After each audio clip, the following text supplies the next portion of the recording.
سے ہے میرے دل میں فسانہ غوث اعظم کا، میں تبلیغی نہیں ہوں دیوانہ غوث اعظم کا، کتابیں لاکھ پڑھ لے یا محرر ہو زمانے کا، معمہ ہے مقام عارفانہ غوث اعظم کا۔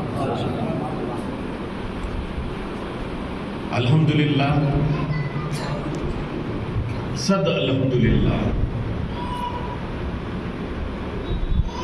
اللہ رب العزت جل جلالہ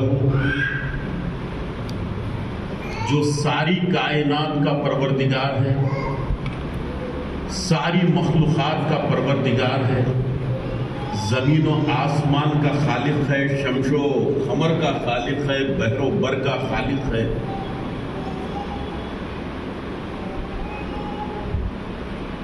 دونوں جہاں کا خالق ہے، رب کائنات کی عطا سے اس کے پیارے محبوب، ہم سب کے آقا، ہم سب کے مولا، ڈوبتوں کو ترانے والے، گرتوں کو جگانے والے، سوتوں کو اٹھانے والے، روتوں کو ہنسانے والے، تاجداروں کے تاجدار، نبیوں کے نبی، آقا و مولا محمد مصطفیٰ صلی اللہ تعالی علیہ وسلم کی ذات عالیہ کو اس خالق کائنات نے مالک کائنات، زمین کے ذرے ذرے کا، آسمان کے ہر ستارے کا خالق اللہ ہے، تو زمین کے ذرے ذرے کا اور آسمان کے ستارے ستارے کا مالک مصطفیٰ۔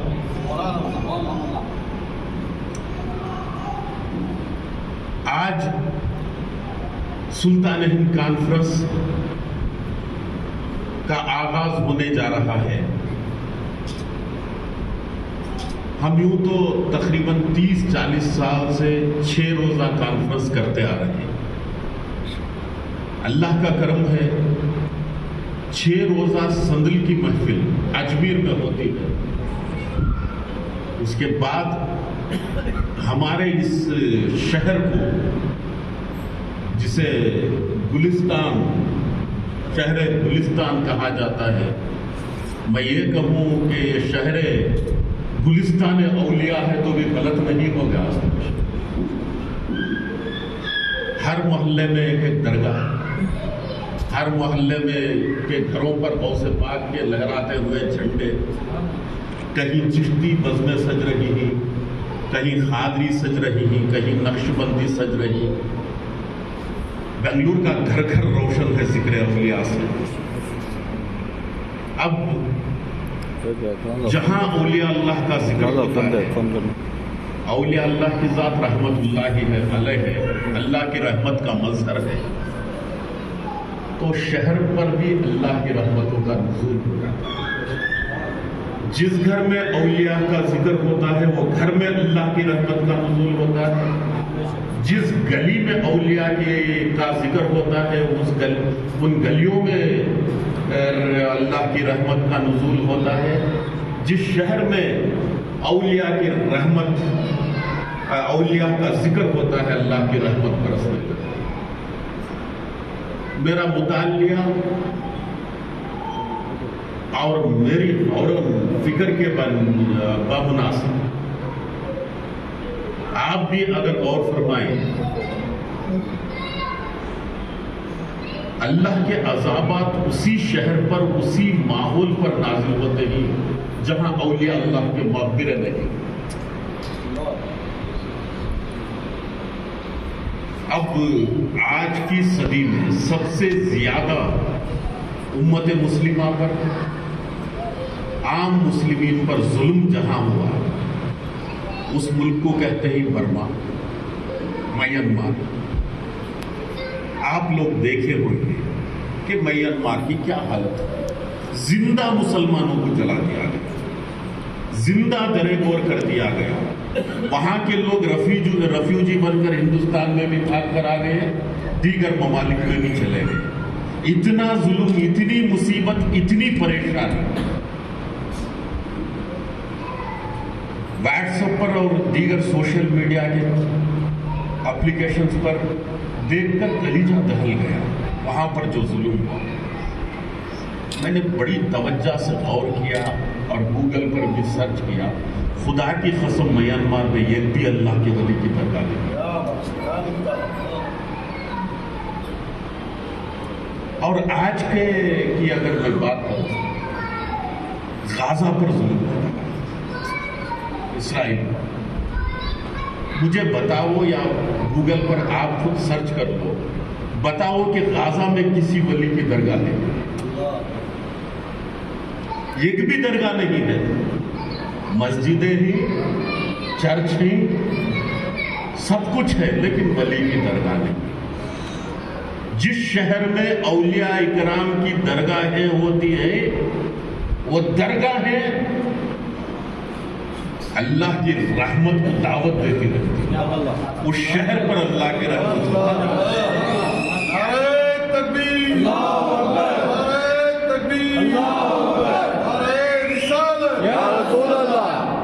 ہمارا ملک ہندوستان، جس کے ظاہری طور پر کوئی بھی منسٹرز ہو سکتے ہیں، ایم ایل اے ہو سکتے ہیں، صاحب اقتدار ایم پیز ہو سکتے ہیں، کوئی بھی پردھان منتری ہو سکتا ہے، ہوم منسٹر ہو سکتا ہے، لیکن حقیقی جو ہندوستان کا راجا ہے وہ خواجہ، حقیقی راجا خواجہ.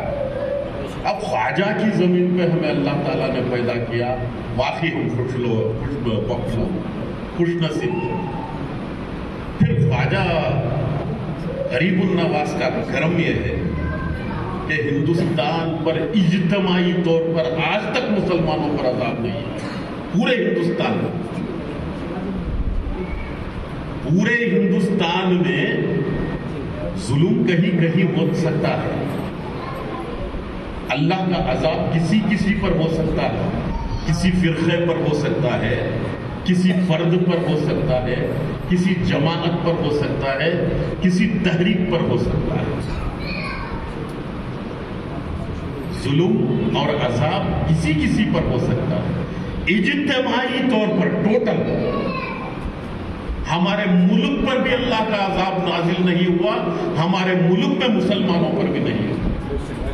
تاریخ میں 1400 سال کی تاریخ کبھی بھی ہندوستان میں سارے مسلمانوں پر عذاب ہوتا ہوا کبھی نہیں پیش کریں گے. تو غریب النواز کے نالے پاک کو لگی ہوئی دھول کا صدقہ ہے کہ ہندوستان میں ہم لوگ شان سے جی رہے ہیں، امن سے جی رہے ہیں، محبتوں کے ساتھ جی رہے ہیں، اخوت کے ساتھ جی رہے ہیں. یہ غریب النواز کی نالے نواز. اور سب سے بڑی بات اللہ کا کرم کہ 30-40 سال سے مسلسل جو ہماری سلطان ہند کانفرنس ہے، یہ تو غریب النواز کے شہر میں، ان کی بستی میں، اجمیر شریف میں 6 دن بھی مسلسل اجتماع لگا ہوا رہتا ہے. 6 دن کیا، سال بھر اجتماع لگا ہوا رہتا ہے. لیکن بنگلور شہر پہلا ایسا شہر ہے، اور ہمارا سلسلہ اور ہمارے بزرگان دین کی بارگاہ ہیں، حضرت محی الدین بادشاہ قادری کمبل پوش رحمۃ اللہ علیہ، توکل مستان رحمۃ اللہ علیہ، ان کی بارگاہ ایسی ہی کوئی اجتماع، کوئی جلسہ 6 دن کا نہیں ہوتا. یہ شرف ان بزرگان دین کو حاصل ہے کہ وہ ہم سب کو بلا کر اپنی بارگاہوں میں 6 دن غریب النواز کی یاد بتا دیں. اب میری عادت ہے، میری فطرت ہے، میں کبھی میں بات کرتا ہوں تو میں واقعات نہیں بولتا، نکات بولتا ہوں. یہ ایک نکتہ گوار کر لیں.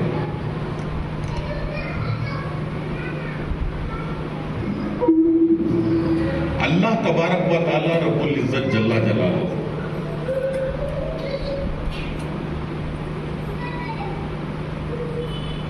نماز کی بنیاد پر کسی کو دوزخی نہیں بنا، لعنتی بھی نہیں بناتا. روزے کی بنیاد پر لعنتی نہیں بناتا، حج کی بنیاد پر لعنتی نہیں بناتا. اسے بند کرتا، حج کی بنیاد پر لعنتی نہیں بناتا، کسی بھی نیک عمل کرنے یا نہ کرنے پر لعنتی نہیں بنا.